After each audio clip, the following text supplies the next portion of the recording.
Hello guys, this is your friend and we are back with a new fanfic. Which is what if Naruto leaves the village to help Kurama and Yugito forms a harem with Samui and Karui, part 2. And if you enjoy this fanfic then please press the like button and subscribe to my channel for more fanfic like this and comment for next part. And now let's start the fanfic. Neji smirked a bit before returning his expression to his usual stoic appearance. My eyes see everything. You could hide your chakra, but not others. I saw the others talking to you behind some bushes moments ago. I wasn't able to see your chakra, but my eyes were able to make out the outline of your body. Neji said, crossing his arms.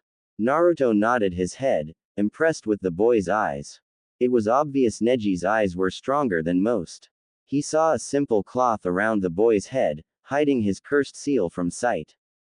It was clear by the absence of a headband that he wasn't a certified shinobi, and yet he was praised as a prodigy.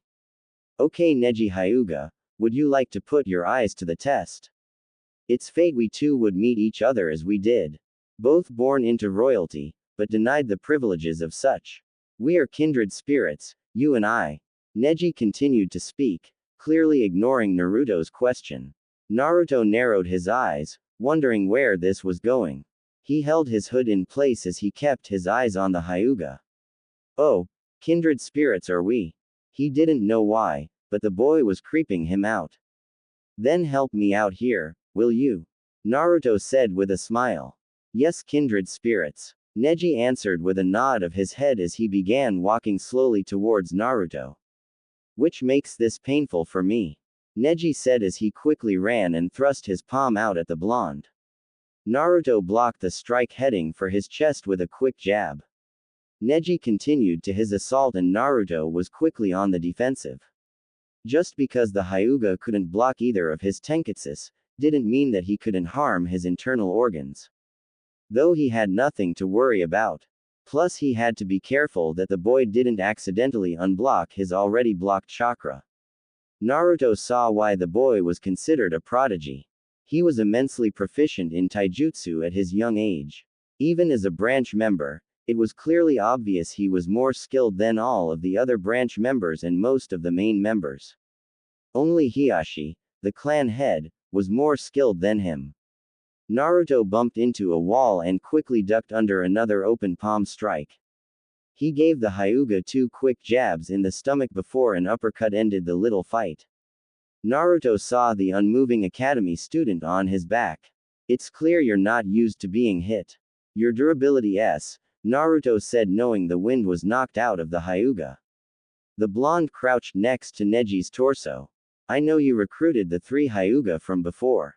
You promised them freedom outside of the clan's walls. I want to know where. Neji coughed out. Naruto rose an eyebrow as he again fixed his hood to cover more of his head. That's true. You're a smart kid, I'm sure you can figure out where. Naruto said, poking the boy's covered seal. He knew that if Neji was as smart as he thought, then it would be no reason to hide his destination. Neji blistered at being called a kid by someone younger than him. But he calmed down and looked into the night sky. He racked his mind for any possible answer, until it hit him. Kumo. He muttered, closing his eyes. Bingo. Naruto said, standing to his feet. I agree with you, Neji. It was fate that we met the way we did. It's your fate to leave your clan and it's mine to bring you to Kumo. Surely even you understand this. Naruto said, knowing that all the bullshit about fate would bring the boy to his side. Neji must have regained feeling over his body, because he started moving around slowly.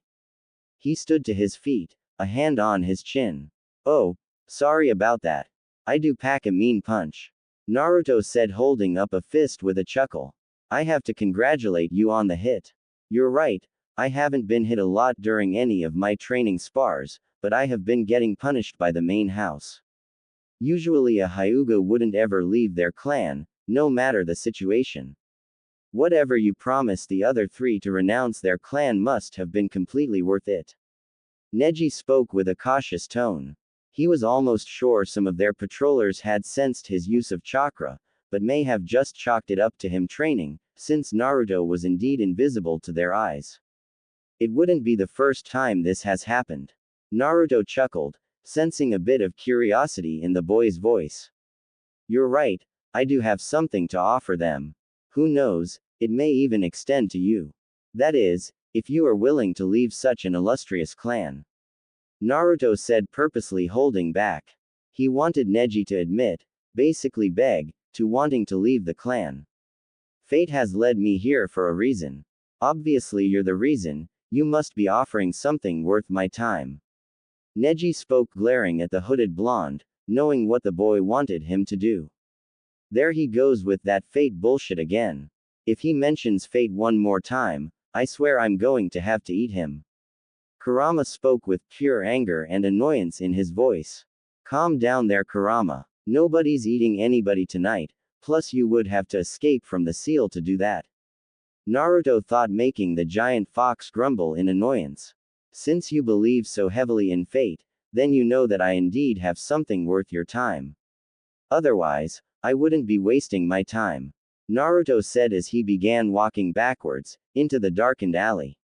Neji knew that his time was running out, seeing as how Naruto was leaving.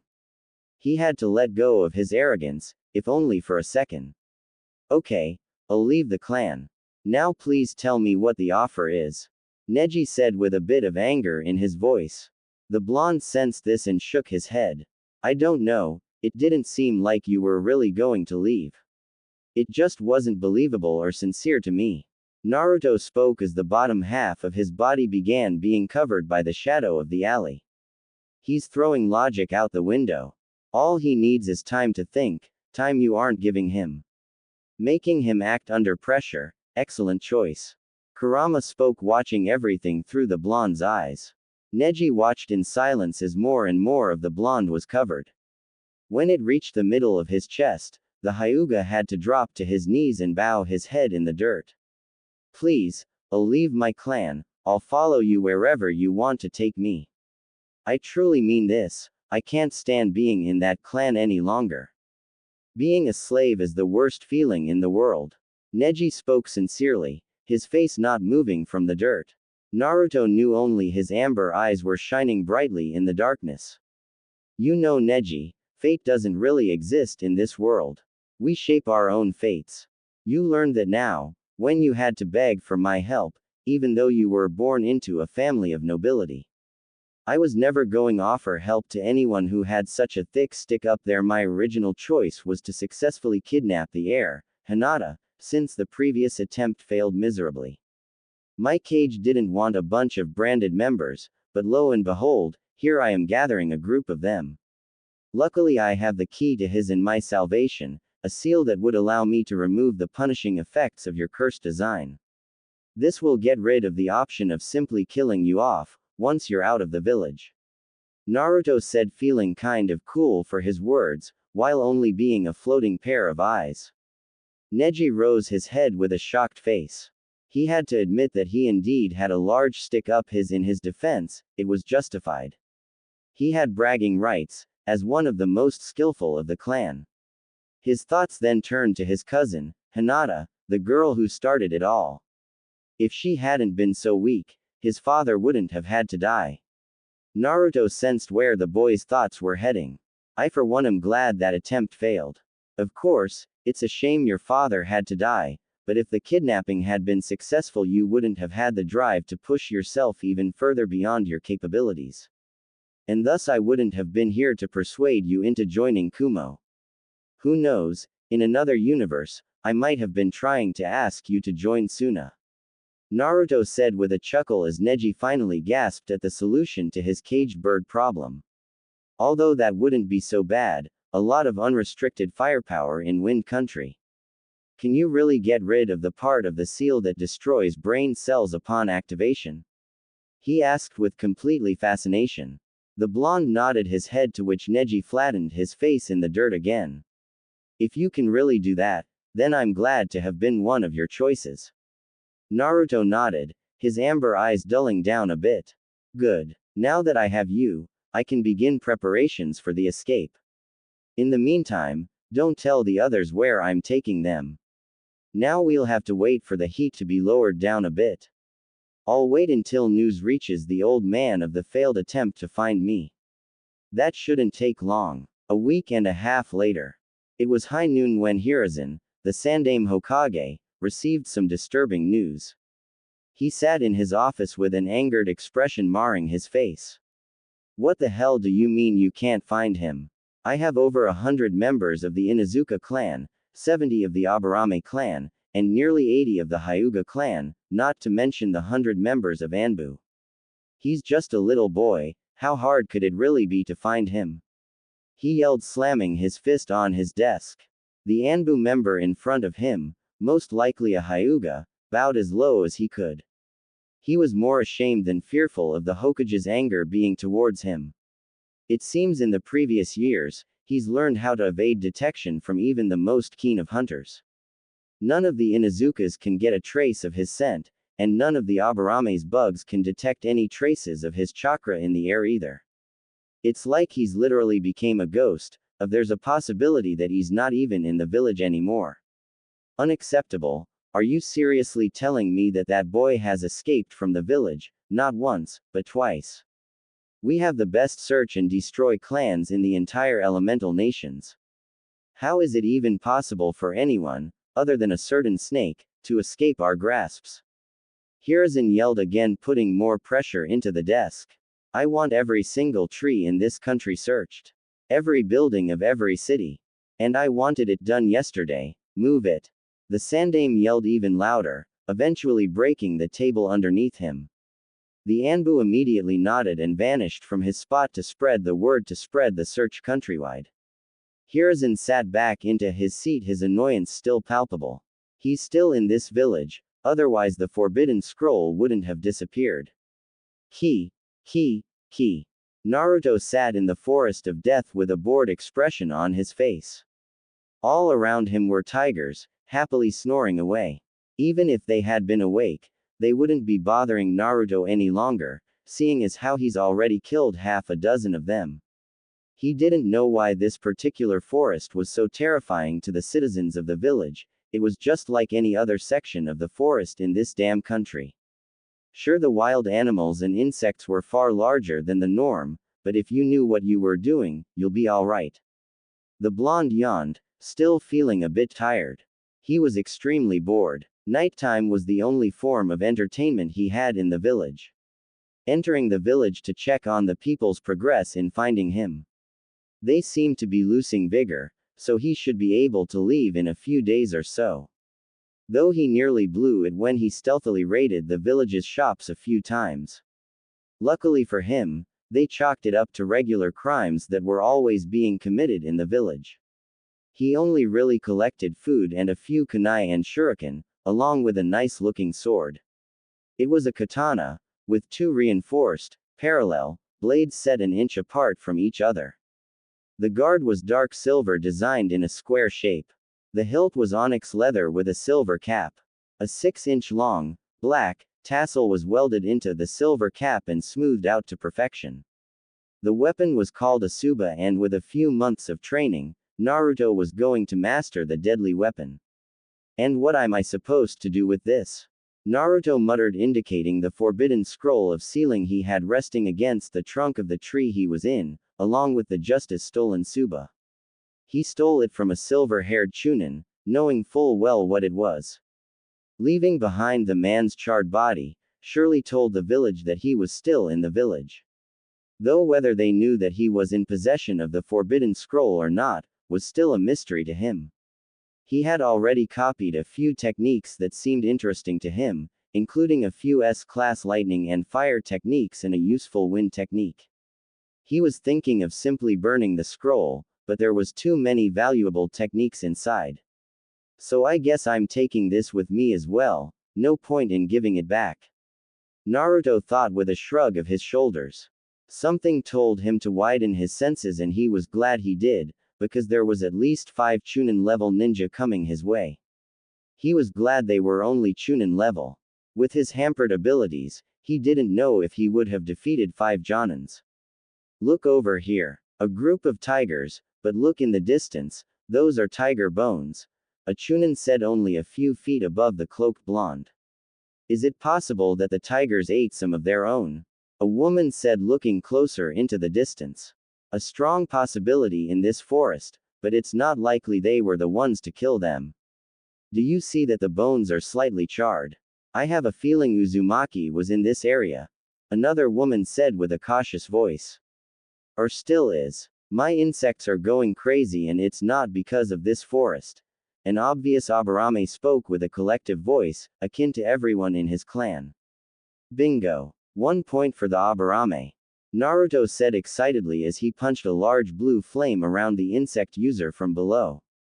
He smirked and hopped down below, right in the middle of the tigers, who woke up and left at the sight of the blonde. Congratulations on finding me, Naruto said with a deep, flourished bow, sweeping his arm in front of him, adding more flair to his introduction. The fight hasn't even started yet, and it's already 1 down, 4 to go. Naruto said with a smirk. Surely you 4 will be enough to take on a rouge shinobi like me. You're no shinobi. You don't have a village to represent. A brown-haired man barked at the blonde. Naruto removed the hood, showcasing said blonde hair, and giving them a nice long look at his amber eyes. Naruto watched their reactions, no matter how small, at his action. He noticed a slight blush appear on the cheeks of a blue-haired female. He shook his head at the words of the Chunin. Such naivety from one so much older than I. One doesn't need a village to be a shinobi, only the skills. But I guess I'll simply call myself a hunter, to make you feel better, okay? Naruto asked with an uncanny smile gracing his lips. He smiled wider when the man growled at him. He frowned when he noticed the Aburame was put out right now. He was clearly still alive, although incapacitated. He had lost 90% of his hive to the flames. You little brat. The man yelled as he ran forward. Naruto watched as the man threw his punches. Being trained by the Raikage made every other opponent extremely slower in his eyes. He easily weaved around the wild punches and kicks and grinned the entire time. The man was filled with openings and his anger wasn't the cause. It was painfully obvious he wasn't a good taijutsu fighter. Kenzo-san, calm down, an older Chunin said as he too ran forward to help Kenzo. Finally, your help has arrived. Too bad he's too late. Naruto said, batting aside one of the punches and back flipping, his foot connected with the man's chin. To make matters worse, the man's head was engulfed in flames. Naruto smirked at their surprised faces as the second man finally arrived near him. Naruto dropped into a classic boxing stance and quickly connected 3 jabs into the man's face. The blonde smirked at the man's annoyed rage. You're such an angry person. What do you think the cause of it is? Naruto asked as he felt the use of chakra in the distance. Kaden. Enden. A loud female voice said as a fireball was unleashed in the blonde's direction. The man jumped out of the way and threw a duo of kunai at the 11-year-old. The blonde twisted his body as the kunai harmlessly passed by him before he kicked a charged fireball at the incoming ball of fire. The 2 flames collided before canceling out. When all the flames were gone, Naruto was nowhere to be found. How'd the hell he do that? The female Chunin yelled in fright. I don't have a idea. It was a good idea for Ayumi to retreat and inform the Hokage about seeing Uzumaki. We'll just stay here and preoccupy him until Anbu appear.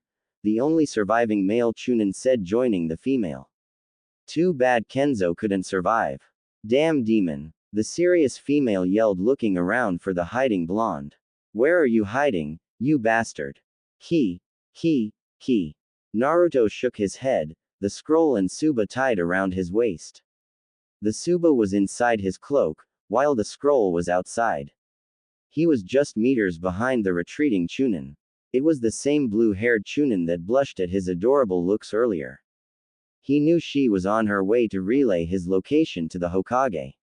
He couldn't have that, but that also meant that the old man was unknowingly allowing him a chance of escape.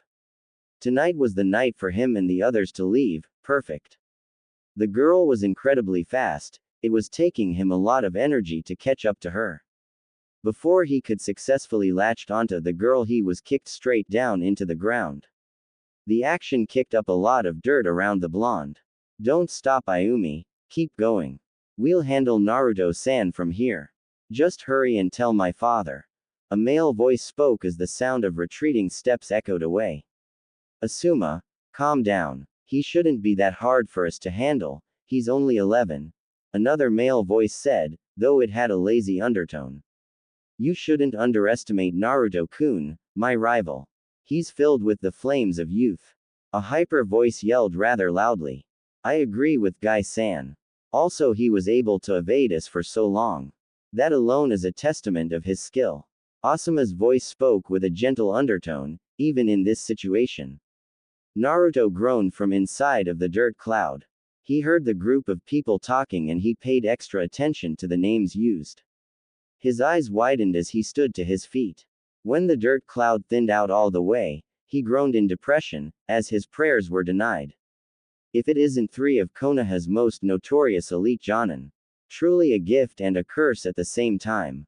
Naruto said as Kakashi Hatake, Asuma Sarutobi, and Might Guy became fully visible, all wearing matching Jonin vest. I guess an autograph would be out of the question right now. Kakashi stepped forward, one hand in his pocket. Forgive me, sensei, for I'm going to have to harm your son. He spoke just loud enough for them to barely hear as he rose his headband revealing his Sharingan. Whoa whoa whoa. Calm down, Kakashi-san. We don't have to get physical. How about we just talk about this? Naruto held his hands out defenselessly, as he tried to remove violent intentions from Kakashi's mind. Kakashi stopped in his footsteps as he stared into Naruto's soft-looking cerulean eyes. They reminded him so much of his sensei that he decided to listen to the blonde. Fine. Go ahead and talk. Just know my Sharingan can detect lies. The blonde saw the Jonin relax, but noticed the others only seemed to remain tense. They were no doubt prepared to act if Naruto did anything suspicious. Thank you. Now I'm sure you realize that, compared to you, I'm nothing but a fly. So I'm not even going to attempt to get on your bad side right now. Naruto said, making himself believe that he was no match for Kakashi. It was completely true as well, considering his current predicament. Plus I still want an autograph from you. Naruto said, further dismissing any hostilities from Kakashi's mind. Though, he didn't know if it was working all the way, because Kakashi's facial features never changed a bit. Meanwhile, the elite Jonin was listening and watching the young blonde very carefully. He wasn't arrogant or anything, but he wasn't able to deny the boy's words. He couldn't feel anything coming from the blonde, and his Sharingan could tell that he was telling the truth. Tell me why you've come to the village, and I just might give you that autograph. The blonde relaxed further into his cloak, as his fingers showed his hidden anxiety at the moment. He was working on a solution on how to stealthily unlock his chakra. He knew it was going to be really difficult considering the man had all of his senses pointed at him. I came here to simply retrieve something, he said, telling the full truth. Again the Sharingan showed that the blonde was being nothing but truthful. What is it you wanted to get? Was it the forbidden scroll? Kakashi asked the million-dollar question. Meanwhile, on the chakra releasing front, the blonde gave up. He was going to have to rely on nature chakra again. The scroll? No, I just happened to stumble upon it, he said, inwardly growling as he cast his eyes down. Without eye contact, the lie detection was going to be based solely on his body language, something that was completely covered. I came here for my inheritance. He quivered out, his voice cracking a bit in his sadness. The silver-haired Jonin narrowed his eyes. Did he remove the eye contact on purpose? Can I really believe that his emotions are real or not? Kakashi thought before sending a sideways glance towards the other Jonin. Asuma didn't seem to be buying it at all. Even Guy was a little cautious of the blonde's words. Though they weren't going to act, because he was the leading Jonin in the group. He looked back at Naruto to see drops of tears falling from his eyes. How could Oji-san do that? How could he tell everyone but me, who my parents were? The blonde continued to mumble, barely coherent to the other's ears. Tell me why you set fire to the outside landscape, and killed those two Jonin. Not to mention, seriously burning a Chunin. Don't tell us you're harmless because a harmless person wouldn't be capable of such a feat. Asuma asked from the sidelines. Naruto's brain was working on another answer and he again decided the truth was better than a lie. I had to. I needed a way to get into the village, but I wasn't expecting it to be so heavily guarded. Why was it so guarded? Naruto asked, still tears flowing down his face. Inside, Kurama was sitting quietly as he watched the blonde's persuasion abilities at work. He wasn't using the underlying genjutsu to help with the persuasion, so he was quite impressed about how things hadn't fallen apart by now. Don't forget about the girl going for help. Kurama yelled when the thought came to his mind. Instantly Naruto's tears halted. He had forgotten about the girl. Single quote exclamation mark single quote. He yelled in his mind. That's classified to your ears. Asuma responded, feeling the shift in the air. It's obvious none of you are going to let me leave, are you? He asked, his head still down. Not after what you've done to the village, Naruto-kun. We were only stalling you into the Hokage and a league of Anbu appear. I'm sorry, but you have to be detained. Guy said with a soft tone. Kakashi narrowed his eyes further, as he too felt the shift in the air. He slowly lifted his hand from his pocket. A sudden move and things were going to get active immediately. You know wind is my dominant affinity. I know I've been neglecting it a lot, but fire is a lot more beautiful in my eyes. Naruto spoke softly. The Jonin stayed quiet knowing things were going to get started soon. From what they knew, the boy could somehow bring fire to life without the use of hand seals or chakra. How was another $1,000,000 question, a question they were ignorant of the answer to. But just because I've neglected my affinity, doesn't mean I don't know how to use it. How else do you expect for me to survive for as long as I have alone? Naruto spoke as he folded his arms, stealthily under his cloak. Wind is everywhere, he said before quickly sweeping his arms outward. The elite Jonin were rooted to their spot, via the use of chakra. But in their surprise, they held up their arms to shield their eyes.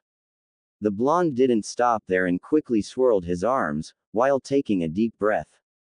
When his initial gust of wind died down and they removed their arms, 3 bursts of wind were already upon them. 2 from his hands and 1 from his mouth equals 3 in total, just enough for the Jonins. The force behind the attack propelled the 3 Jonin backwards in their immense surprise. You guys are alright. I won't burn you to a crisp this time. But come our next encounter, I won't be so kind. Naruto said as he disappeared into the forest. Kakashi and the others immediately righted themselves in the air, hearing his voice drifting in the wind. Damn his chakraless body. Kakashi yelled, punching a tree before shielding his Sharingan. Even with his Sharingan he wasn't able to detect a single sliver of chakra being used. How the hell did he use the wind like that? He asked, completely livid. The Jonin then took off in the direction they hoped Naruto went. I told you not to underestimate Naruto-kun, Kakashi. He's deeply in tune with the art of deception, the art of telling half-truths and bold-faced lies. Guy said with a bit of praise. This is no time to be praising him, Guy. We just let him get away. I knew we should have just attacked him when we saw him. Why didn't we let him do that? Asuma yelled, frustrated. After 2 minutes of fruitless efforts, the trio stopped their search. How could a child vanish into thin air like that? Kakashi asked, his air of aloofness returning. Just at that moment, the Hokage appeared along with a dozen Anbu agents, as well as the female Chunin. Where's Naruto at? Were the first words to come out of his mouth, while the Chunin went off in search of her teammates. The 3 Jonin lowered their heads in shame. He gave us the slip. Asuma said, shaming his father's name. Hiruzen's eye began to twitch in an uncontrollable manner, before he somehow kept from exploding. Kakashi, did you get his scent at least? The Sandame asked, completely blending in with the forest around him. Not even a dozen of the Inuzuka clan's prized dogs could get a lock on the blonde. Kakashi informed. Hiruzen nodded his head. It was the same 4 years ago, when he first left. After the rain washed the scent of blood away, he just seemed to vanish. He knew though, from the various reports that dead members of the long-lost Root organization were being found. He knew they were Root because of the seal marked on their tongues. Danzo had obviously ignored his command the organization, but he couldn't help but wonder how they kept finding the blonde. Maybe they were getting lucky, but had to resort to banding with his rival. Even together, Naruto remained out of their grasp. Hiruzen shook his head a bit and turned towards Guy. Guy, do you think you can search the entirety of the Forest of Death by the end of the day? He could still be inside, and if you see Anko, have her search with you.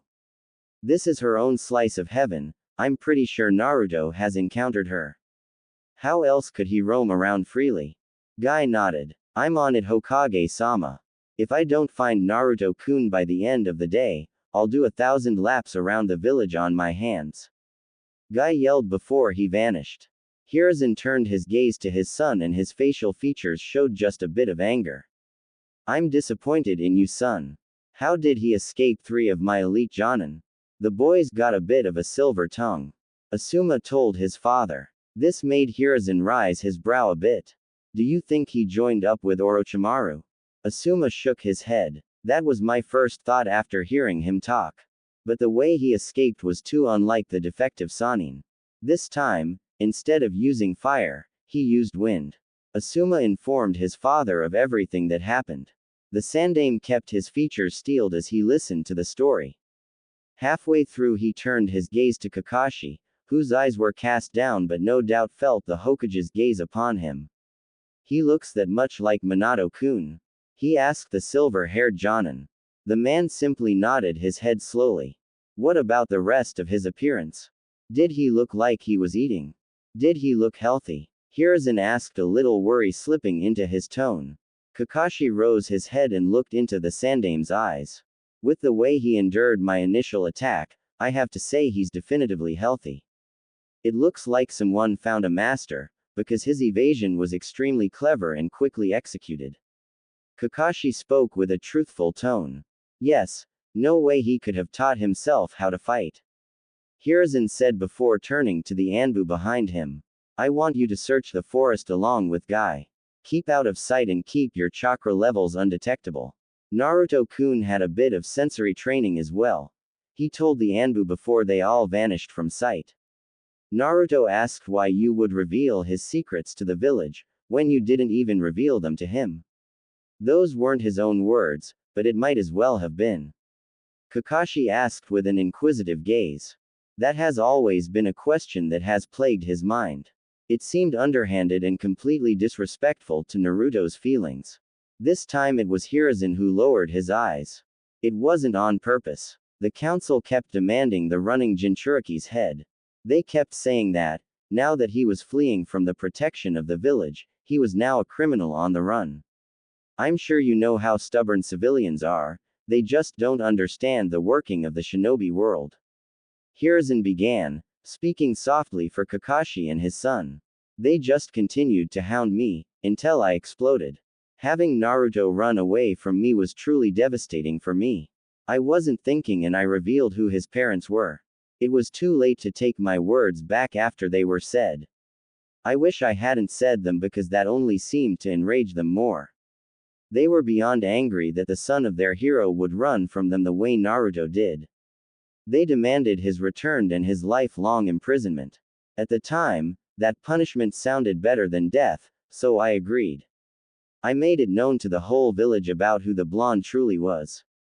Somehow, without him there, it seemed easier to tell the village. I'll understand if he thinks I'm a bad guy, but I truly want him back. I only want him to forgive me, for not being there to properly take care of him. Hiruzen spoke, his tone full of sadness and guilt, dominant in his mind. Silently Kakashi turned his back and ran deeper into the forest. Hiruzen hung his head, a single tear rolling down his cheek. Losing his grandchild was nearly equivalent to losing his firstborn and wife during the Third Shinobi World War and Kyuubi attack, respectively. Sarutobi looked up when he felt a hand on his shoulder. His son was smiling softly at his father. I'm sure he'll understand your reasons when we find him, father. Look on the bright side. Asuma said before Hiruzen rose his brow in confusion. He still thinks of you as his Oji-san. That instantly brought a smile to the old man's face as he got back into Hokage mode. You're right, thank you son. While the others check inside of the forest, I want you to search all around it. Pick up any stray shinobi and kunoichi to have them aid you, he told Asuma. The younger Sarutobi nodded with a smile on his face before leaping away to do his job. Hiruzen was left alone in the forest. We'll find you soon, Naruto-kun. Real soon. The old man muttered before he used a simple body flicker to disappear. Key. Naruto continued to run until he came to a large waterfall, smack dab, in the middle of the forest. It wasn't a big sight, but it was just big enough. He rose his head at the odd sight, before an idea came to mind.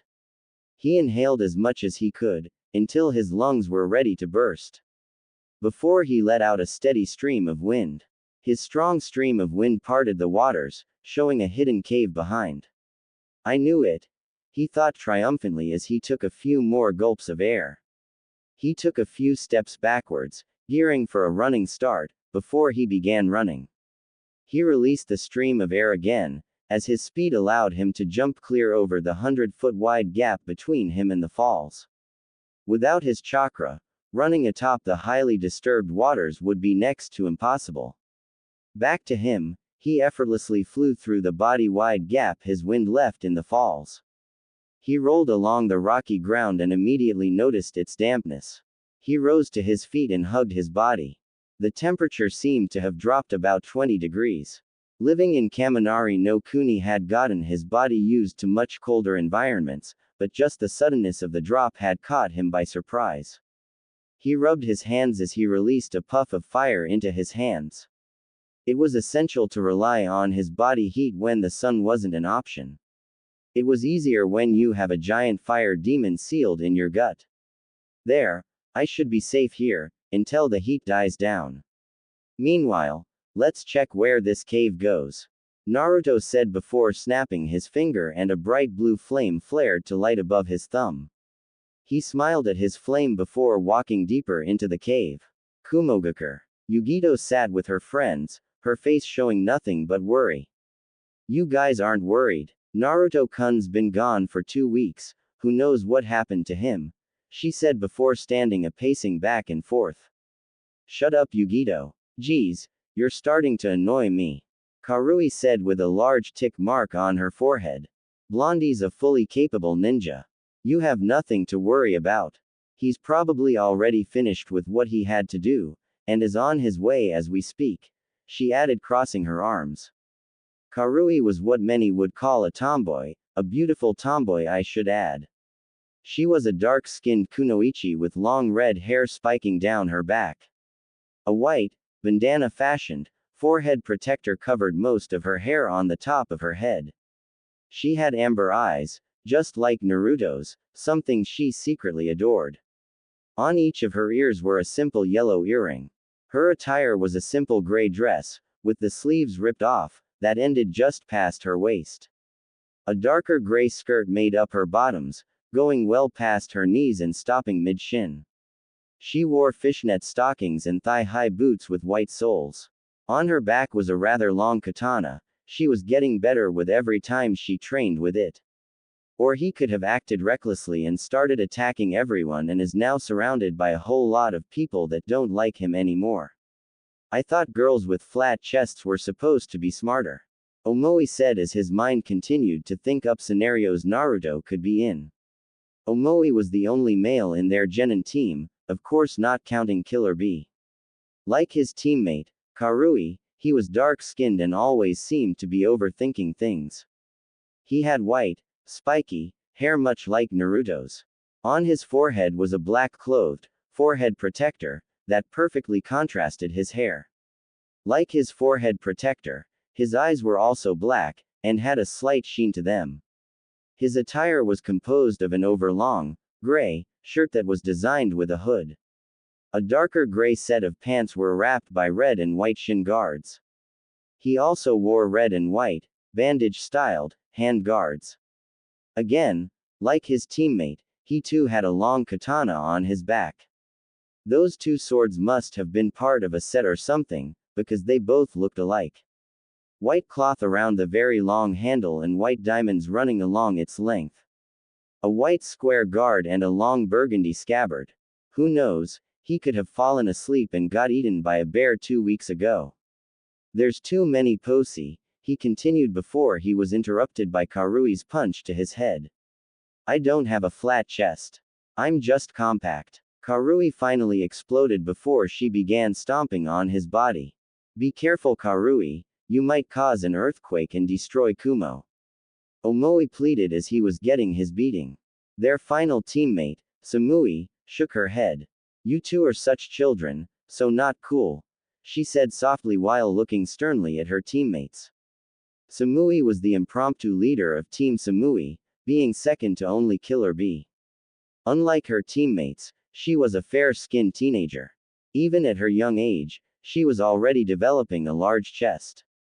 Her yellow hair was straight and fashioned into an asymmetrical bob style, and her bangs framed her face perfectly, being long enough to reach her shoulders. Her blue eyes were just as serious as her facial features were, very. By that, you could tell that she was always ready for her assignments. Her attire was a similar gray and very loose blouse, that revealed a lot of her cleavage. Under her blouse, she wore mesh armor, that also peeked into her cleavage. She wore a rather short skirt, only going to the middle of her thighs before stopping. She also wore red hand guards, black high boots, and a thick belt wrapped tightly around her waist. Again, unlike her teammates, she carried a tanto strapped horizontally on her lower back. Because of her calm and aloof nature, she was more adept at reading people, her readings nearly being spot on every time. Omoi would overthink the situation, as he always did, and Karui would rather fight now and ask questions later. You guys are no help at all. Yugito yelled annoyed at them before she begun stomping off in anger. Karui stopped beating Omoi up and looked at the retreating Yugito. What's eating her panties? She asked with a raised eyebrow. Samui shook head and followed the other blonde. She stopped the Nibi container with a hand on her shoulder. What Karui said was right, Yugito-san. You should simply wait patiently, he's fully capable of taking care of himself. Otherwise Raikage-sama wouldn't find him worthy of being his apprentice. You have to remember you aren't the only one worried about him right now. We're just getting through our worries in different ways. Samui said as the two blondes shared a soft smile. Yugito were surprised by the blonde's words, and had to admit they were true. She just needed to wait patiently and wait for Naruto. She was clearly stronger than even she thought. Their last mission taught her that. Again, I wonder who's the oldest, she thought with a mental blush at Matabi's laughter. You're right, Samui-chan. Thank you. Your words are always better than those teammates of yours, and Matabi only loves to tease me nowadays. Yugito said, her smile growing with each of her words. The younger blonde nodded. You should train to pass the time. Next thing you know, Naruto will be back and you'll be on your next mission. Samui responded before turning, while rubbing her shoulders. And when Naruto comes back, he'll rub those shoulders of yours. He knows how they ache each day. Yugito commented mindlessly as she followed the other blonde's words and left to go train somewhere else. Not the day after. Samui murmured softly with a light blush as flashes of previous massages came to her mind. She loved how relaxed and light she felt after every session. Naruto-kun's got magic oil, and magic hands. She thought, her blush gaining a lot more color. Hey Samui, why is your face so red? Did you get stung by a bee? This must have been a rare bee, because your face hadn't started its swelling yet. Or maybe you caught a cold in the past few minutes. That would mean your immune system is terrible. You could easily sneeze and quickly create a worldwide epidemic. Who knows, next thing you know, we're all zombies walking around, trying to eat each other's brains. Omoi continued to talk as the others quickly tuned him out, to the best of their abilities. Oh Kami, his talking is worse than B-sensei's horrible rapping. Karui groaned, her hands over her ears. Yo Fu, What's up with the dis? You know I bring the sickness. A voice came out of nowhere. About time you got here, sensei. Karui yelling with a smile on her face, before pointing at Omoi. Please stop him from talking, she said, knowing that her form of violence never seemed to shut Omoi up properly. She needed Killer Bee's form of violence to shut him up. The Hachibi container shook his head and crossed his arms. I'll make you suffer for a while. Until you tell me my rhymes are full of style, he said before he inaudibly gasped and took out his notebook. He began silently writing in his book, while the others silently watched him. The only sound being Omoi's mutters about the redness on Samui's cheeks. I'm feeling hella fine, I just wrote the baddest rhyme, thank you. Now Omoi, quit your thinking, and get to packing. We got another mission, so start your ignitions. We set off in 1 hour, so hurry up and ready your power. Why are you still here? Hurry up or it's D ranks for the rest of the year. Killer Bee rapped as his students finally left his sight. He smiled wide as he continued to write in his notebook. Unknown cave. With Naruto. Naruto continued to walk through the cave. He's been inside for a good hour and felt that he's already walked a few miles. It was around 5 or maybe 6, at the very least. Wow, this is a long cave. Naruto commented as he continued walking. He remembered dropping down a shaft at least twice while in the cave, while he turned left and right at least a few dozen times each, sometimes running into a dead end. Other than the turns, it seemed like a pretty straightforward cavern. Finally, after a few more minutes of walking, he came to a wall. He quickly realized that he was on the bottom of a shaft, and needed to jump up to the top. You must be near the end of this cave, Kurama said, sparking some excitement into Naruto's feet. Naruto grinned and tensely bent at the knees, before jumping high. He jumped a little too high and had to quickly twist his body a bit and avoid stabbing himself into a sharp stalactite. He planted his feet on the hanging pillar and pushed himself towards his destination. He landed with a skid and smirked. Man, I love being a ninja, he said as he stood to his feet. The prospect of reaching the end spurred him on and he began running. He noticed the brightly light and the sound of rushing water. His blue fire vanished from use and he ran out of the cave. He immediately noticed where he was at. He was directly north, outside of the village. My new hideout has just became my new way out. Naruto smirked as he looked back at the mouth of the cave. How very convenient, Kurama muttered with a smirk that was just felt by the blonde. Not to mention the moon is getting darker by the night.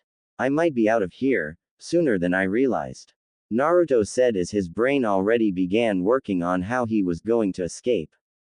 A diversion wasn't going to work again, unless he was the actual diversion. I got it, he thought, hoping the others will be safe until he met up with them.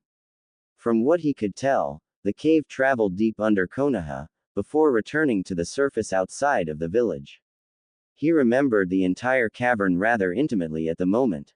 If the others needed a map drawn out, then he would be glad to.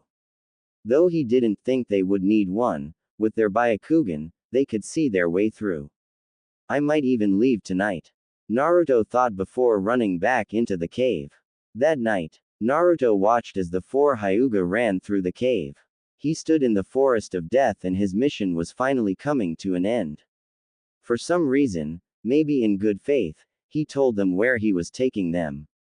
Somehow, they didn't seem surprised. He even went to the assumption that Neji had told them, but he was just as surprised as he was. He hadn't told them, but they had figured out on their own. He gave them the option of them actually following him or going back to the compound and they decline. In truth, they didn't even know that Neji was a part of their little group, until a few days ago.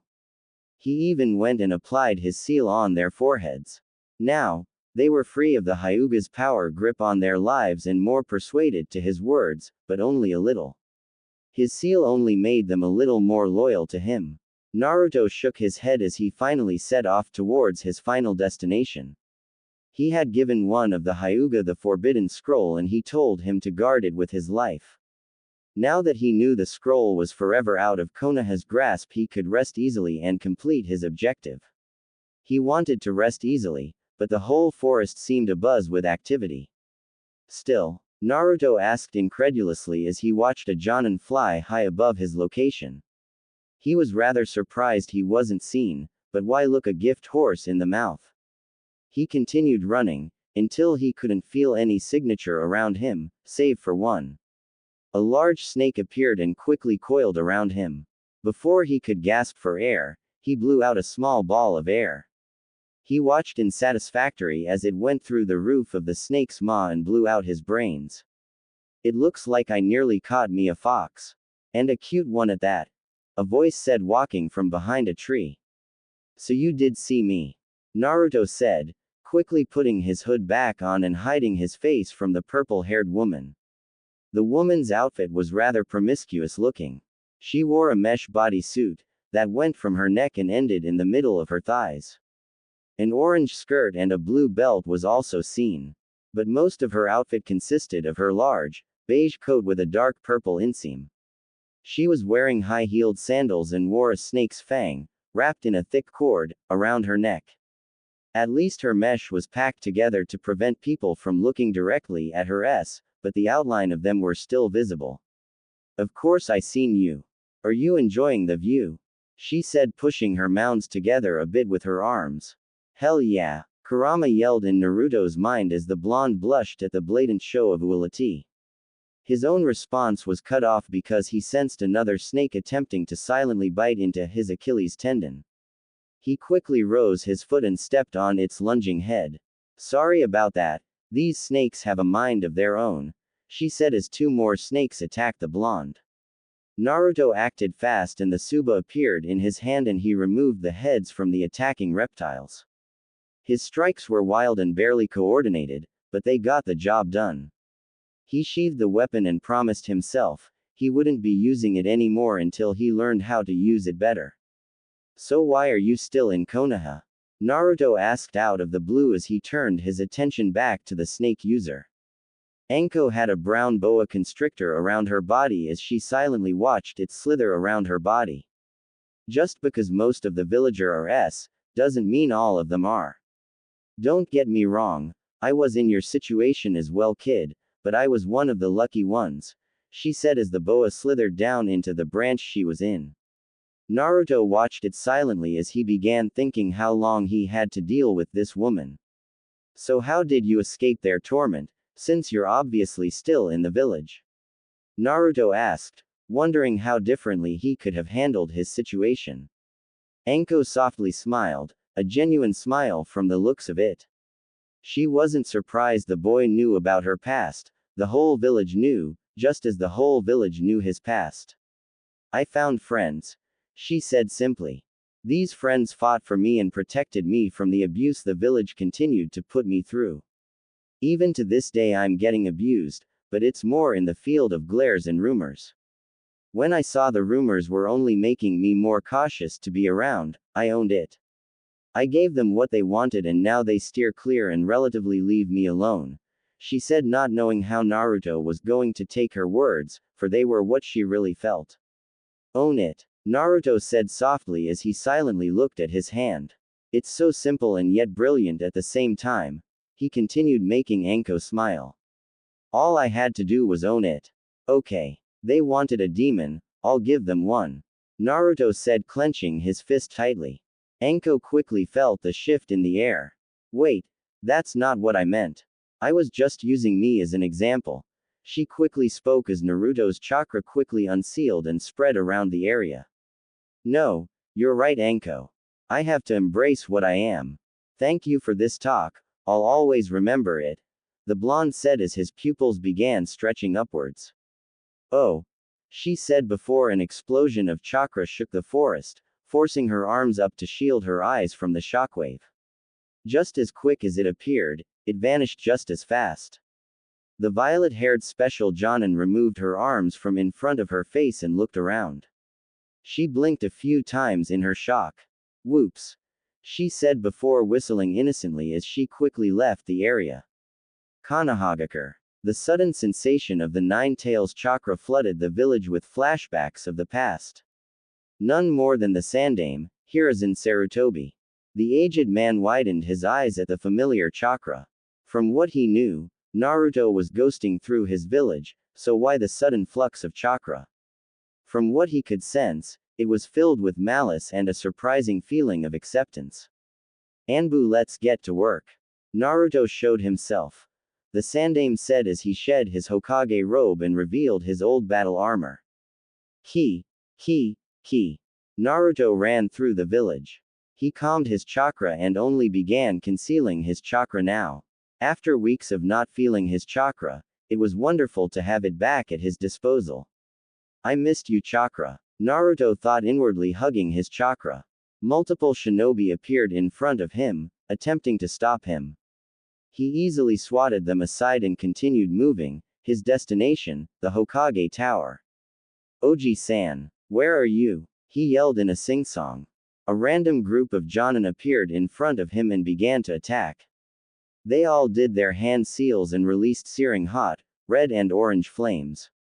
Naruto smirked and swung his leg in a wide arc as blue flames met the opposing flames in the middle, easily canceling them out. If the sun was out, that would have went through that and burned them easily. Naruto thought as he continued his momentum and swung his other leg, this time sending a large gust of wind their way. Just like with the elite Jonin, these stuck themselves to the roof of the buildings to prevent their movement. You'll have to do better than that. You're lucky I only want your Hokage. Naruto said, quickly dashing between them. Within minutes, half of the village was on his heel. He had been redirected from the Hokage Tower many times, before he ended up running through the many training grounds. This is where most of their destructive techniques came out, as did his. Kaden. Adana Taiyo no Tori. Great sun bird, Naruto muttered as he released a large flaming bird that flew high into the air. Chose now, do you want to be burned, or do you want your village to be burned? Either way my pet will be fed. Naruto said before a large water dragon quickly crashed into flaming bird. A large steam filled the area as a familiar voice sounded throughout the area. I allowed your escape earlier. Now I won't be so nice. Kakashi said as he quickly cleared the fog with his chakra. When things became clear, Naruto was left in the middle of a field with nothing but Konoha shinobi around him. Only a smirk was on his face as he stared at Kakashi. You sound angry. Are you angry? Naruto asked as Kakashi uncovered his Sharingan eye. Oh, I know why you're angry, it's because I gave you the slip, isn't it? Naruto questioned with a smirk. No more talking, let's have the fight that was meant to be. Kakashi said before directing his attention to the surrounding shinobi and kunoichi. All of you, stay the out of this, he said before taking out a kunai and running straight at the young blonde. I wonder if you realize how weak you are compared to the Kyuubi no Kitsune. Do you think about that, Kakashi? Naruto asked as he easily evaded the kunai. Do you not realize who I've been training with the past 4 years? A lot can happen in a few years, with the right sensei, of course. Naruto said before thrusting his palm outward. Instead of seeing Kakashi's body flying backwards, he saw a log exploding in a shower of splinters. And you're still years away from having my kind of experience. Kakashi responded as he appeared behind Naruto, his kunai poised as his neck. And you don't remember who you're dealing with. Naruto said before Kakashi tired to slice through his throat, but found his arm restrained. The scarecrow was surprised to find a chakra tail tightly grasping his wrist. He felt another wrap around his waist before he was flung across the clearing. The blonde grinned at the flying Jonin before his enhanced ears picked up another familiar sound. Restrain the Jinchuriki. Nearly immediately he saw wood appear all around him. He smirked and went for one of the many large gaps in the wood and looked over and saw the Hokage along with a few dozen Anbu around him. One of them had his hands on the floor, commanding the wood that was still after him. All you're doing is making more kindling for me to burn. Naruto said before a blue crescent blade of fire seared through a thick strip of wood that was in his way. Naruto wasn't stupid. He knew that if this kept up, he was going to end up caught. He jumped backwards and did a few flips over and around some troublesome pieces of wood. Meanwhile, as Naruto continued to dodge, Kakashi quickly moved over to the Hokage. I was fighting him, Hokage-sama. Within minutes and I would have had him restrained. Kakashi said, annoyance clear in his voice. You'd best watch your tone, Kakashi. Otherwise I'll have you imprisoned for insubordination. Now just stand here and watch as I put an end to this chase. Hiruzen said sternly, not even looking once in Kakashi's direction. Tenzo, put an end to this. Yes, Hokage-sama. The Anbu said as dozens more pieces of wood appeared around Naruto. Naruto breathed out a large stream of blue fire and quickly burned through the approaching lumber. He knew from earlier in the chase that they seemed to move faster when he was using Kurama's chakra. Kurama told him about Hashirama and how he was able to subdue Tailed Beast. It seems this man somehow received Hashirama's DNA, because no one else was capable of his abilities. Kurama said, added to the blonde. Naruto nodded and continued his evasion. He had a feeling the Hyuga had already sped through the cave and were on the other side by now. Okay, I guess it's time to make my escape. Naruto thought before the assault seemed to halt, for some unknown reason. Naruto chose that moment to relax and cautiously look at the wood using Anbu. What's wrong, Anbu-san? Why'd you stop? Naruto asked before he felt a hand on his shoulder. Fortunately, he was able to quickly substitute himself with one of the many charred pieces of lumber. Stay back. Don't touch me. Naruto yelled at the old man, who wore a downcast expression. Don't you ever touch me. Oh, Naruto-kun. You look so different now. You look so much older now. I see you've gotten a bit taller since I last saw you. Hiruzen spoke softly with a sad smile. Now far away from the Hokage's reach, Naruto smirked at his words. Yes, Oji-san, people do that after 4 years. They grow older. I see you did the same, though you still look the same from 4 years ago. Naruto said, wondering why the ground seemed to be getting damper under his feet. Even through his shoes, he could feel the wetness seeping into his soles. The Hokage shook his head. I don't feel the same, he said before looking sadly at Naruto again, with a soft smile on his lips. I missed you, Naruto-kun. Why didn't you come to me for help? You know I would have tried to help you. Yes, try, being the key word. Just face it, Oji-san, you hated me just as much as the rest of the village. You hated that the Kyuubi killed your clan and murdered your wife. Naruto said, cutting deep into the man's heart with his words. Admit it. Admit that you hate me. Naruto yelled angrily as he almost forgot about the increasing water underneath his feet. Honestly, the Hokage was stung deeper than anyone could understand. But he couldn't agree with the blonde's words. He didn't hate the boy, he never could and never would. Being annoyed though, that was a different story.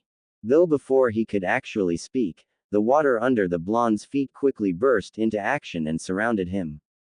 At the exact moment the water fully enclosed around him, was the moment that the same Anbu appeared and put his hand in sphere of water. With the water prison completed and Naruto immobilized, wood returned to the picture and securely wrapped around the blonde. Jinchuriki securely restrained. The Anbu spoke before looking at the Hokage. The Sandaime looked at the contained blonde with worry as the water remained immovable. Through the whole containment, the blonde remained fixed in his spot. He didn't even try to escape.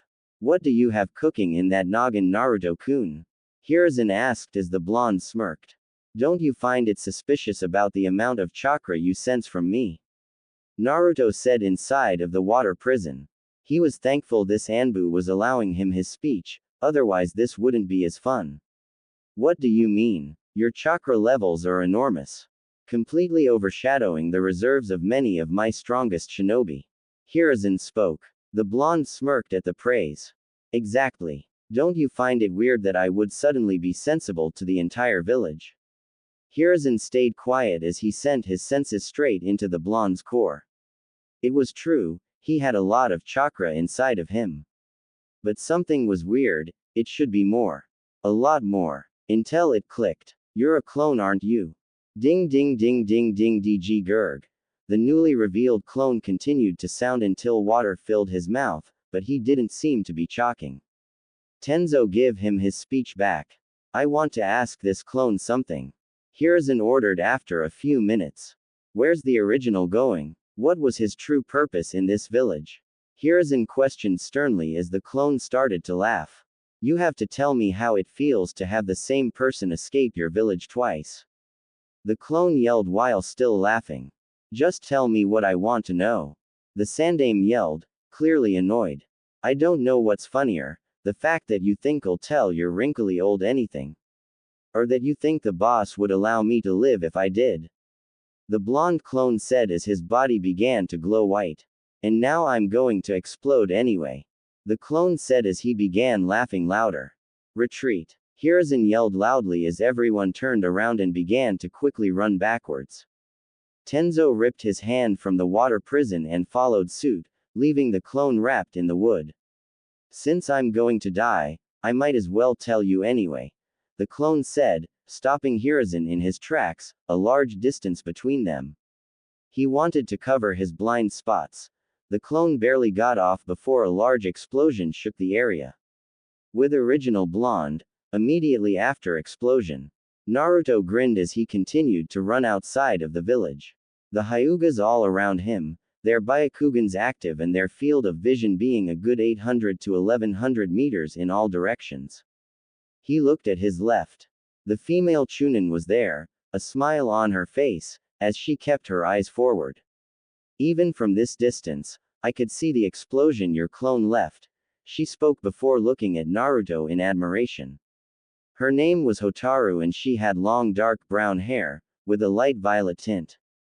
Under her light gray cloak, she wore a white, long-sleeved, blouse. She wore a light gray pair of pants with white tape around her ankles and blue ninja sandals. On hers and the other's forehead, was the Uzumaki's swirl design, replacing the previous X that resided there before. The lines on both sides of the original seal remained, they being the part of the seal he couldn't get rid of. Also, as the old seal used to glow a bright shade of green, this new seal didn't glow at all. Even from this distance, I could still feel the explosion your clone left. Neji said, situated on the blonde's right. Like Hotaru, Neji was wearing the same colored cloak. Underneath said cloak, he wore a beige shirt, dark blue shorts, and blue ninja sandals. He also had white tape around his right arm and leg. And behind him were the twin brothers, Taiki and Daiki. The only difference between them being their birthmarks. On Taiki's face, right on the bridge of his nose, was a small bruise. On Daiki's face, the bruise wasn't there. Like Hotaru and Neji, they had light gray cloaks covering their attire. They each wore the exact same thing Hotaru was wearing, except they weren't wearing a blouse. When he picked them those weeks ago, he and Daiki had to really work to get Taiki. Or was it the other way around? Naruto didn't even know anymore. How come you didn't tell us you were hiding in the scroll?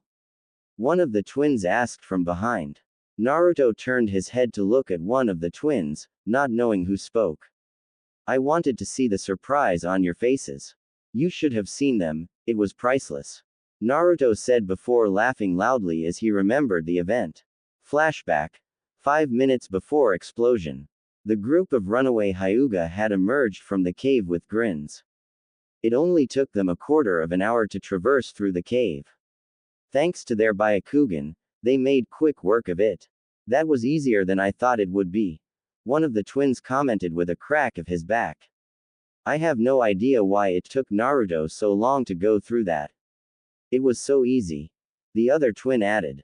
The only female shook her head and leaned her hands against the scroll tied around her waist. To be fair, it was his first time. Not to mention he walked the entire way and didn't have a Byakugan. She said, also being the oldest, at 19. The twins being 17 and Neji being 12. By the way, didn't he tell us he would meet us when we came from the cave? I can't see into the village with my Byakugan, but I can still feel him clearly. Neji said as he crossed his arms. It was at that moment that a large vibration was felt by Hotaru. Sweet Kami, what is that? She mumbled before a small puff of smoke appeared. The blonde stood there with a grin at their surprised faces. Wow, you guys are out already. The surprise would have been better if you were still in the cave. Naruto said, chuckling as they tried to sputter a response. Alright, enough of that, let's go. We don't have long before the fireworks. Naruto said before jumping over the rushing river and speeding straight for the border to the country of hot springs. The others shook their head and began following their new, and very young, leader. As soon as they got in their formation, the ground under them began shaking for a long minute. Flashback end. Alright guys, and girl, keep your eyes open. We want to steer insanely clear of any and all other shinobi. We're on our way to Kumo, your new home. Naruto said with a smile as he sped up. The others nodded and sped up their pace as well. The blonde looked back at the, slightly, older Neji. Here's a soldier pill. If you feel the need to, take it. Naruto said, tossing the teen a small brown pill. Alright people, let's take to the trees. Naruto said as he jumped high into the air and landed on a tree branch. He didn't look back, knowing the others were behind him. He didn't have to ask Neji if he knew how to climb trees, because he was a Hyuga. Having masterful chakra control was completely necessary on being a Hyuga. It was completely impossible for a Hyuga to have terrible control over their chakra. Even Hinata, the shy and timid Hyuga that hated fighting, had excellent chakra control. And she was said to be the least skilled of the bunch. Naruto shook his head of thoughts of the shy girl. If he thought about her anymore, then he was going to want to go back and get her. You're right, it's too late for her. Plus, if you took her, they'll know exactly why you took the Hyugas. Then a war would ignite between the two countries and I doesn't want any of that. I, on the other hand, would love a good war right now. Even with what's been happening the past few years, I still find your life too dull for my tastes. Kurama spoke with a bored tone. Naruto mentally rolled his eyes. Oh please, everything is boring to you. Weren't you pleased with how my clone performed? It was excellently executed, even though that's not how things were supposed to go. I'm extremely glad that Anko appeared when she did. It gave my clone the perfect reason to start the major disturbance. Oh, I'm sure you're glad Anko appeared. Kurama chuckled with a wink. Naruto rolled his eyes again. Keep your mind out of the gutter. I wasn't even thinking about her like that. Naruto said with a mental sigh. Don't be ignorant, Naruto, I received the memory as well. You couldn't keep your eyes off of that woman's assets. That's why her snakes were able to get so close. Kurama said with a laugh. That wasn't even me though. Naruto yelled at the fox, now getting angry. Plus you were the one screaming in my head. The blonde added. Are you seriously telling me you don't know what the definition of a clone is? Kurama boomed back, completely agreeing with the second part. To produce an exact, or near copy, of an object or product. I know what a ing clone is. Naruto fired back immediately. Don't get eaten, brat. Kurama growled at the blonde. Yeah, you're always threatening me. Naruto waved off the threat, but knew that if the chance arrived, Kurama would eat him. I wouldn't taste good anyway. The group of 5 finally made it into Lightning Country after 2 full days. Not everyone had the reserves of a Jinchuriki. Something Naruto wasn't used to, having been with Yugito for so long. Even a had amazing chakra reserves, rivaling the reserves of the Aikibi no Shukaku. Well guys, this is Lightning Country, it's only going to get higher from here. You're going to need multiple breaks, to get yourself situated with the higher altitude. Naruto informed the group of Hyuga. They nodded, knowing the dangers of rushing into an area where the oxygen intake is lower than what they're used to. Are the thunderstorms in Kumo really as dangerous as the stories are? Neji asked, curious about the weather there. Naruto chuckled and nodded his head. Yeah, they're true. Though, those stories don't compare to the real thing. If you have lightning affinity, you might come to enjoy the storms. I get struck with lightning bolts all the time. Though, After the 5th consecutive one, I feel near exhausted. But that was my fault. Training during those storms are dangerous. But I'm ambitious in my attempt to strengthen my lightning affinity.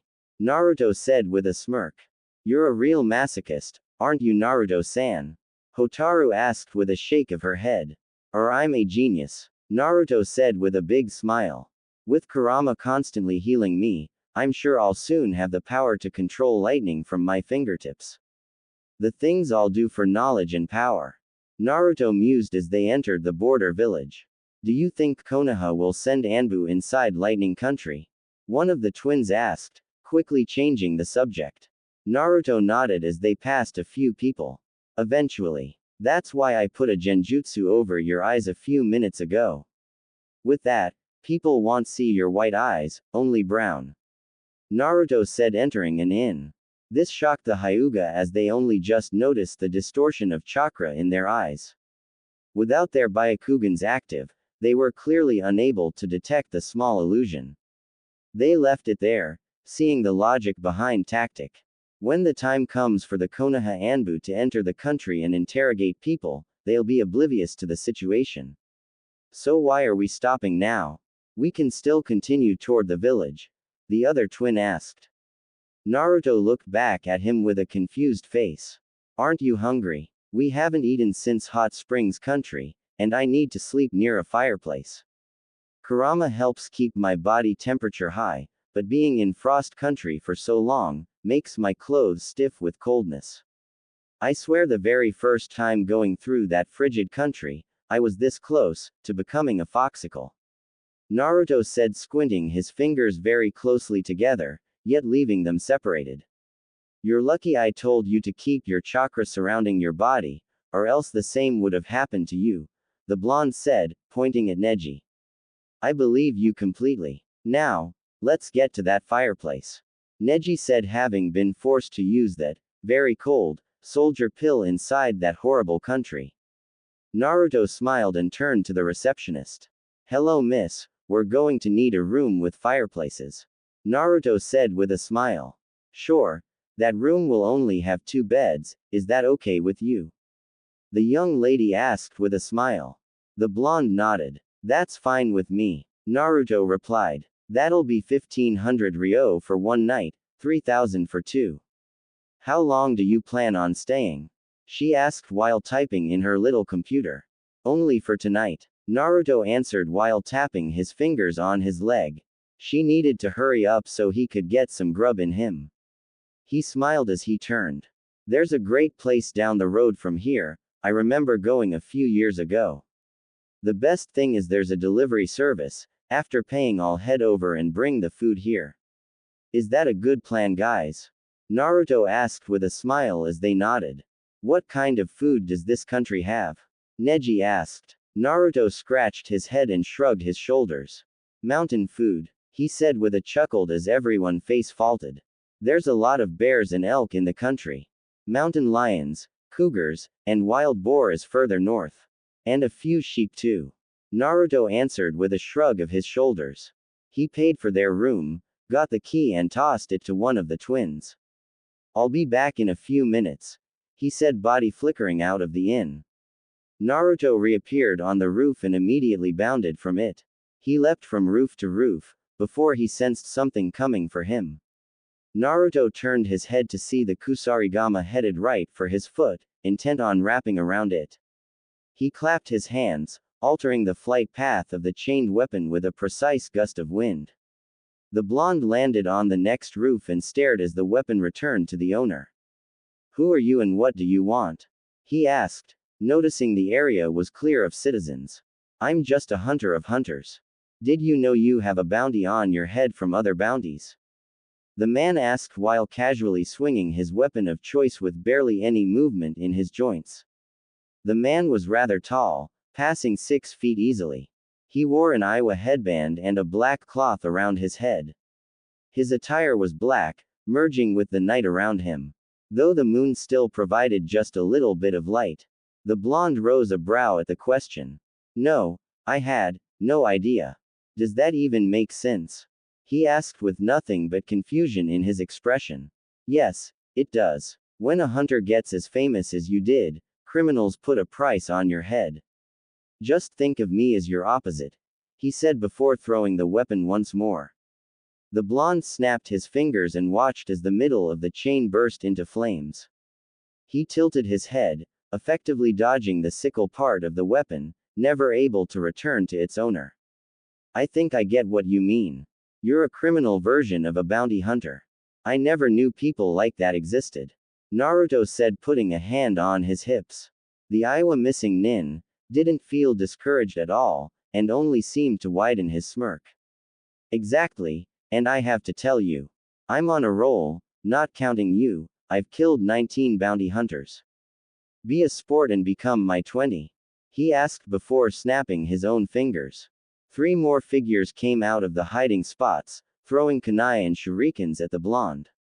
Naruto stared at the approaching projectiles with a blank face, before someone appeared in front of him and spun, releasing chakra from all of their tenketsu. The projectiles bounced off the rotating sphere of chakra. The figure stopped spinning, revealing Hotaru. Are you okay, Naruto-sama? She asked, glaring at the attackers. I'm fine, Hotaru-san. I could have handled this without your help, but I guess you were having none of that, huh? He asked with a chuckle. As the others appeared around them. Everybody's here, huh? Were you so hungry or did you sense the apparent danger I was in? Naruto asked with a raised brow. We had a feeling in the back of our heads. We knew something was wrong when we sensed a group following us. At first we thought they were Anbu, but when they followed you, we quickly deduced they were after you. Daiki answered, his Byakugan active as he and the others glared at the criminals. I simply noticed their Iwa headbands, and knew they were going after Naruto, considering he's the 4th son. Neji stated, dropping into a Juken stance. I was just hungry, Taiki said with an embarrassed chuckle. Now that you mention it, he does resemble that bastard of a Hokage. One of the older-looking criminals said, sneering at Naruto's blonde hair and blue eyes. I can't wait to gouge those blue eyes of his out, he said, glaring at the blonde. At that, Naruto's eyes turned amber as he smirked at the surprise on the man's face. Is this better for you? He asked before cracking his knuckles. Like I said earlier, I can handle this, he said, directing his gaze at one of the criminal hunters on the parallel roofs. The other 2 were in separate alleys. If you must handle the riff-raff, I'll handle the leader, Naruto ordered before dropping down into the street. You're AY1, aren't you? The man asked the blonde, he said before charging at the blonde head-on. Not as much as you, Naruto said before easily weaving through the man's strikes. Your movements are so slow, it's pathetic. Naruto goaded the man into anger, smirking when it worked. The man clenched his yellow teeth in anger as he begun swinging wild haymakers. Then I should slow you down, he said, reaching his hand out to grab onto the blonde's collar. The blonde saw this and quickly took a step forward, into the man's personal space. The blonde smirked and struck the man's solar plexus with extreme precision. He didn't stop and delivered a quick uppercut to the Iowa criminal's chin. The blonde continued with his assault as he grabbed the man's shirt and pulled hard. He quickly jumped and kneed the man in the throat, crushing the larynx. Instantly the man felt the results of the attack and dropped to his knees. Say good night forever, the blonde said, smirking at the pun he just made. He pulled his arm back all the way it could, charging blue flames around his fist as he inhaled deeply. His inner fire burned deeply within his core, just begging to be released. A release it did, as Naruto quickly launched his fist at the defenseless head. At the point of contact, blue flames erupted in every direction. The explosion was so devastating that Naruto's body was flung backwards due to the force of it. He crashed through the building behind him, which just so happened to be the food place he was talking about. Damn it, Naruto-san, this is the 2nd time you've done this, the man behind the counter said, his face infuriated with anger. Sorry, Moku-san, I tried to not. But since I'm here, I'll have some fried boar to go, Naruto said with an innocent smile. The middle-aged Moku glared at the blonde's innocent smile. Come on, Moku-san, You know I can pay for the repairs to the shop. Naruto pleaded, his eyes changing back to blue. Moku kept his green eyes on the blue orbs of one of his craziest friends. I really hate when you do that. He sneered as he gave in. Naruto shot his fists in the air in victory as the Hyugas walked through the wreckage. Naruto-sama, are you okay? The feminine voice of Hotaru reached the duo's ears. Enough with the unnecessary concern, Hotaru-san. I'm fine, I did this to myself, and Moku-san on accident. Again, sorry, he said, flipping to his feet. After we eat and sleep we'll head straight to Kumo. Naruto informed as the Hyuga nodded in confirmation. He. Like Naruto had said, at the first rays of light, the group was already out of the border village. The group kept their speed at average genin speed, Neji still nursing a bruised rib from the fight the previous night. Sorry Naruto-sama, I might have underestimated him just a little bit. Neji apologized to the blonde for their slowed pace. Enough with that, just thank Taiki he was able to defeat your opponent. Though you shouldn't have even fought in the first place. You're strong, but judging from the guy's chakra reserves, I'll have to put him at Chunin level. A caliber of shinobi you weren't prepared for, at least not yet. Naruto said, not seeing Neji shoot Taiki a nod of thanks. Taiki returned it and Daiki smirked. Come on Prodigy-san, your Jukin still needs work. Neji looked over to the other twin and stared blankly at him. I appreciate your concern, but it was a lucky shot on his part. Honestly, I think I need to overestimate every enemy I face. Plus, I took the liberty of swiping a few of the main house's techniques, he said with his own smirk. Huh, I hadn't even thought of that. That was a great of you to take the initiative like that. It'll make things easier for us, since we've only had a look at a single technique, Hakusho Kaden.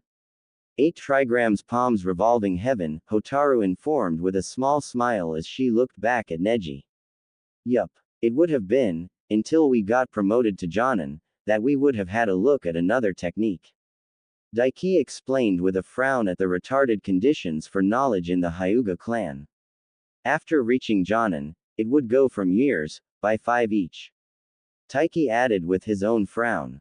That is completely retarded. Naruto stated with amber eyes. I should have tried to persuade the entire branch house and bring them to Kumo. Naruto said, angered beyond belief now. I was told by my father, years ago, that the main house did that to give us something to look forward to. It's rare for anyone from the main house to show generosity towards a branch member.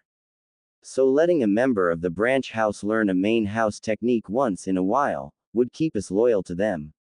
Neji stated with a frown. Now, in a way, he was being reunited with his father, since Kumo had his body. Naruto had been looking at Neji when he was talking, and already had a feeling of what he was thinking about at the moment. He turned his head back forward and picked up the pace, just a little.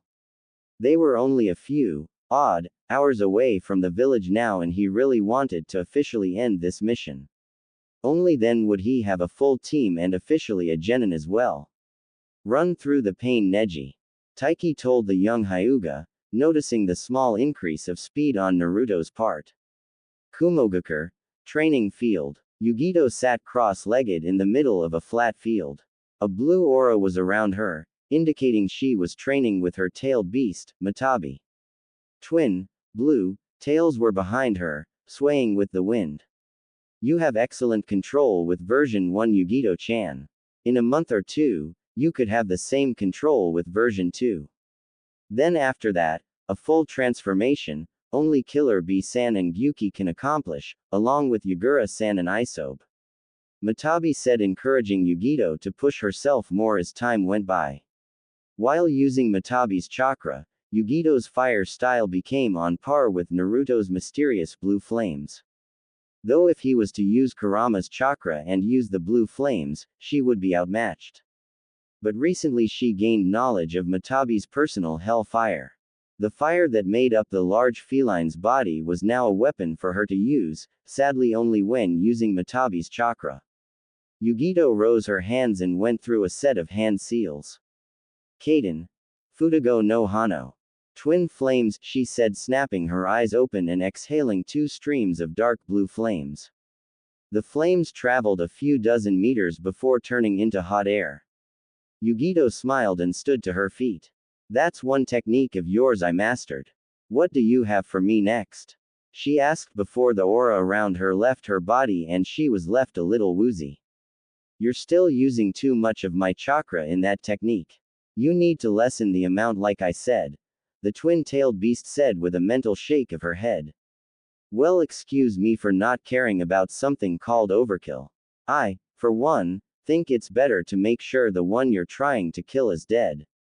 And when I see Naruto, I'm going to kill him for being gone for so long.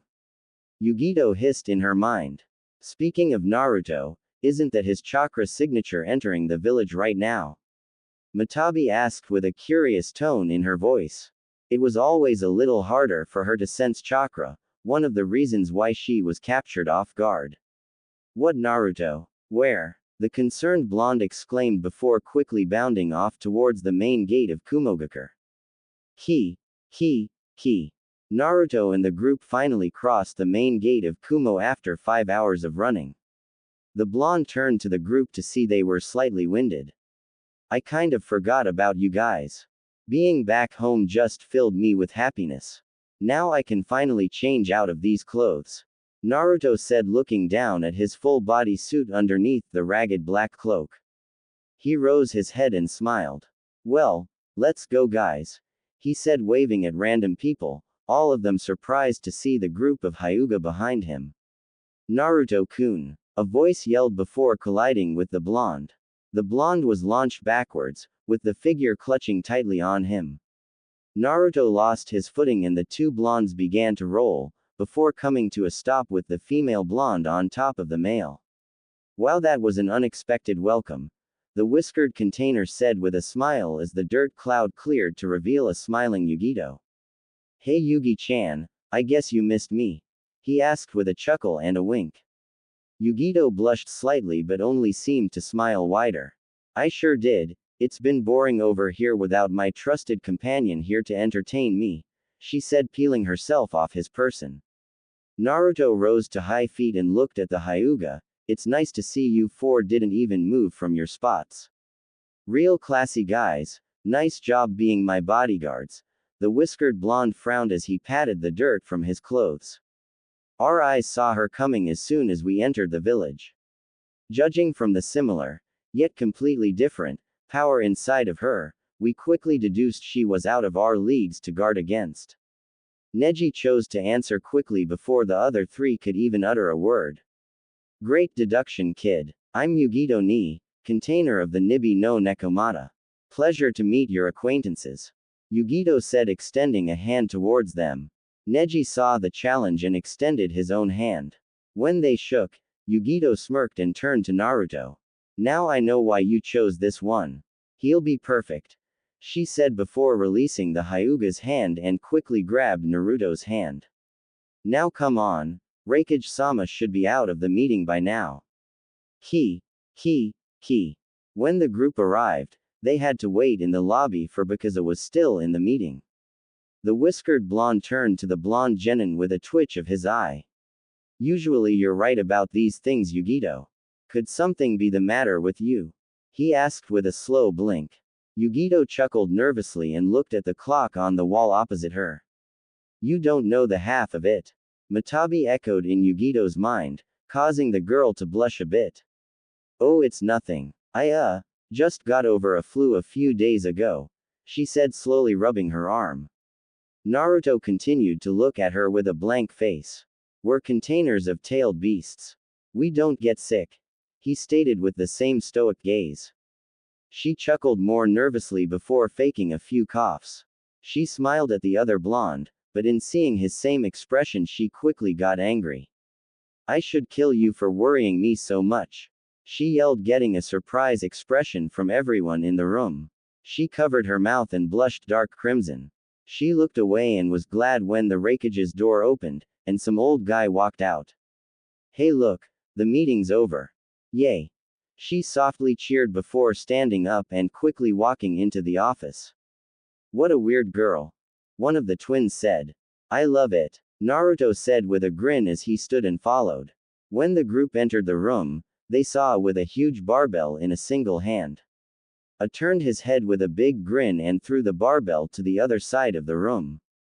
The heavy thudding of the room resonated and completely surprised the Hyuga. If it wasn't for the multiple seals in the room, the weights would have easily crashed through the floor. Naruto, I've never been so proud of you in my single year of knowing you. A said extending his fist towards the blonde. Naruto grinned wide as well and bumped fist with the Yondaime Raikage, something only his brother has ever done. Thank you Raikage sensei. As you can see, my mission is accomplished, with interest. I can see that, though I can immediately tell these aren't main house members. A said looking closely at the Hyuga behind the blonde, who were trying to appear stoic. Naruto smirked and nodded his head. You're right, they're not.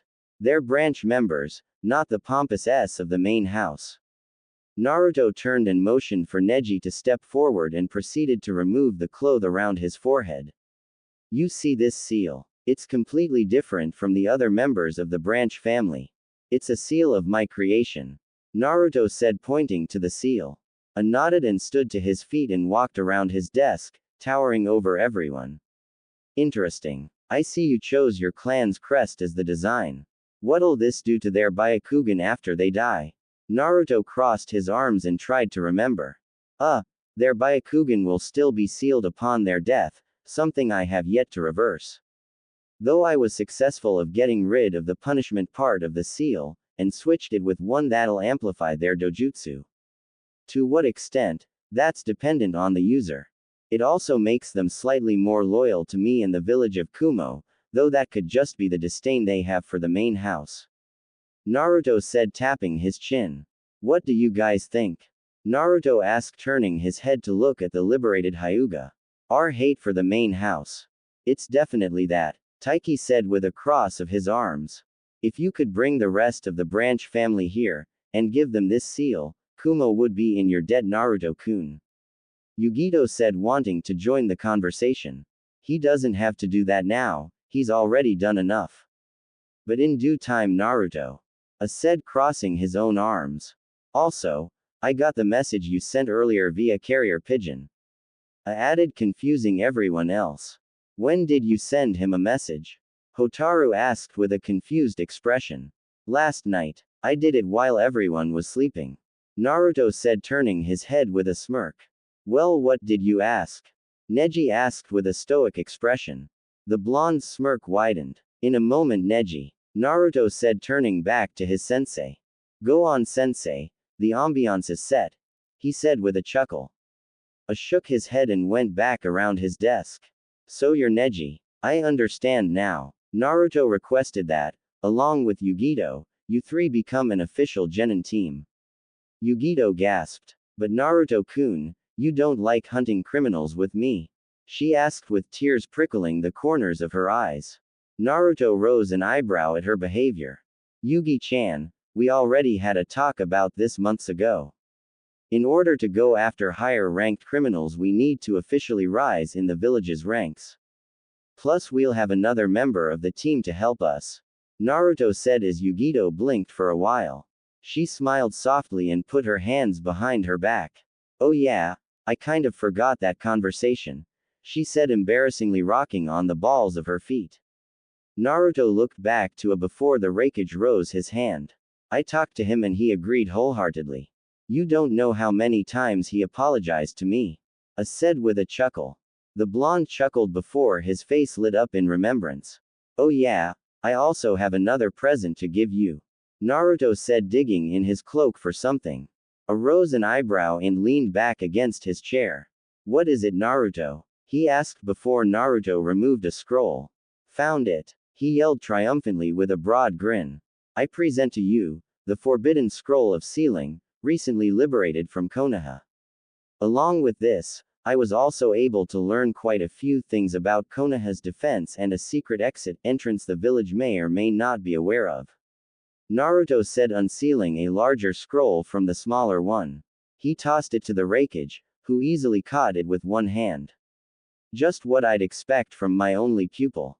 Appraised as one of the village's bold members appeared and took the scroll. Store that with our village's own scroll. I'll study it later, he said as the masked man nodded and vanished along with the scroll. Wait, I have a question, Yugito asked. Maybe two, she added with an inquisitive look on her face. Go on, Yugito, you have permission to speak your mind right now, said looking at her intensely. Okay, first, who's going to be our sensei? And second, what are they going to do? She asked, pointing at the Hyuga. Naruto nodded his head. That's a good question. We can't study their Byakugan like how you wanted to in the past. Nodded. That is no longer necessary. I learned that when that last mission failed. Instead, I now wish for a desire to simply integrate into the village hidden in the clouds. They'll become a clan far stronger and more respected than the one in Konoha. Explained, causing both the blondes to nod their heads. Of course, you're all about power. The more stronger the village is, the less likely we'll actually have to go to war, Naruto said with a smirk. Fear and respect is a needed thing in this day and age. Neji chimed in. Exactly. We'll be feared to the extent that the other villages would have to set aside their differences if they wanted to go to war with us. But that wouldn't be possible given how much hate they have for each other, said with a smirk. Plus, I got a friend in Suna who could help us if we were ever in that situation, Naruto said with a grin. Nodded, already knowing who Naruto was referring to. Of course. Now to the other question. You're being trained by Darui, who is actually waiting for you as we speak, said, pointing up. Topside, he said. Naruto, Yugito, and Neji. Go up and he will give you a proper evaluation. You three, trailed off, indicating the defected Hyuga. Stay here, so we can do the paperwork behind this. Everyone nodded and left. Naruto stayed behind, bowing to A. Thank you for relinquishing one of your personal bodyguards for me, the blonde said with complete respect for his sensei. Yeah, go on before I change my mind, said, waving his hand as Naruto grinned and body flickered topside. He. When the newly formed team arrived on the roof, they saw a lone Darui standing there with a far-off look. Sorry we're late, Darui. There was just so much talking going on, Naruto said with a grin. Don't worry about Naruto-kun. I wasn't waiting long, just about an hour or so, Darui responded with a shrug. Meanwhile, Yugito looked annoyed. I don't understand why we have to be trained by Mr. Lazy himself. He's the laziest person in the village, she exclaimed, glaring at Darui.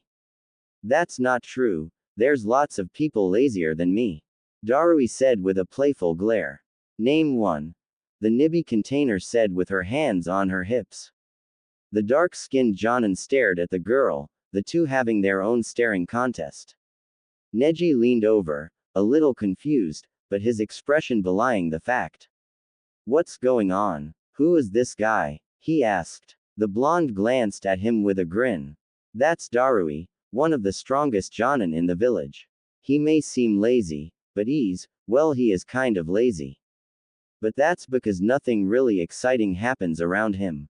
That's why he agreed to TRA.